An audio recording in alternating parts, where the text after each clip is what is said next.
to Rick Santelli in Chicago with a very special guest to discuss the gravity of the Eurozone crisis. Rick, take it away.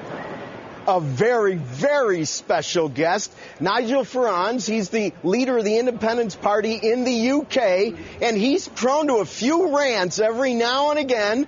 But his best one that I've seen was on the 13th of June, and I'll do a setup here. He was in front of he was talking to a group of European leaders, and the Prime Minister of Spain was about 15 feet from him. Here's what he said. Having listened to Spanish Prime Minister Mr. Rajoy over the previous couple of weeks, telling us that there would not be a bailout, I got the feeling after all his twists and turns, he's just about the most incompetent leader in the whole of Europe. And that's saying something because there is pretty stiff competition. Welcome, Mr. Farage, and maybe you can expound upon the genius of mutual indebtedness. I hope everybody looks at the YouTube. I happen to agree with most of what you say.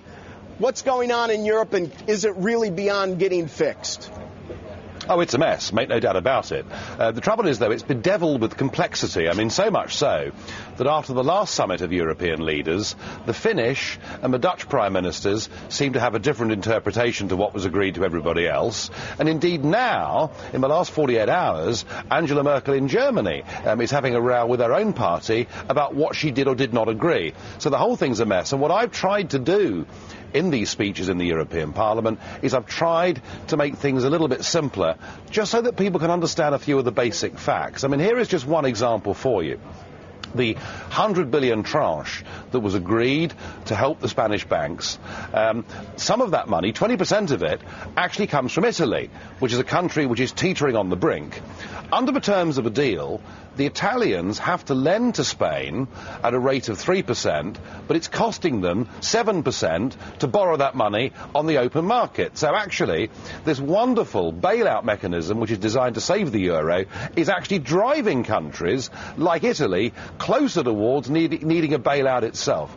And they've now constructed what is called the ESM, the European Stability Mechanism. And again, a huge amount of the money that will be needed for that fund comes from countries that have already been bailed out. So actually what we're seeing is the same parcel of money going round and round in circles, which is why I was tempted to say that it's beginning to resemble a giant Ponzi scheme. Now, and you know, even in the U.S., there's money going around in circles between one part of the government issuing, another part buying and stockpiling by business, money that's supposed to be put to work. You also talked about the ECB and their exposure, and their exposure is large, and you seem concerned. Can you tell me about that? Yeah, the thing is, you see, that you've got countries like Greece stuck inside this Eurozone, a currency it was never suited to, a currency it should never have joined. And what's been happening over the course of the last couple of years is the European Central Bank has often been the only buyer of Greek debt. So they've got a massive, massive exposure to Greece and the other troubled countries, particularly those in the Mediterranean. Now, the day that Greece leaves the euro, and believe me, it will, the day Greece leaves the euro and goes back to the drachma, the ECB is sitting on a massive paper loss on those bonds that it's bought. And at that moment in time, the ECB itself is bust. It is illiquid.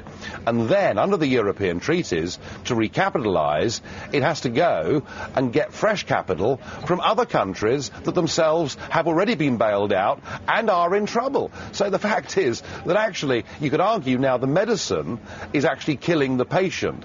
And the time we grow up, the time we recognise that actually Spain, Portugal, Italy, certainly Greece and probably Ireland too, the time we recognise that they need to leave the Eurozone, frankly, is now. And if that nettle is not grasped, then my fear is that the markets over the course of this summer could just overwhelm the whole thing. Wow, Mr. Farage, you definitely, I'm glad I had you on a Monday because I wasn't all that optimistic when I got out of bed this morning anyway.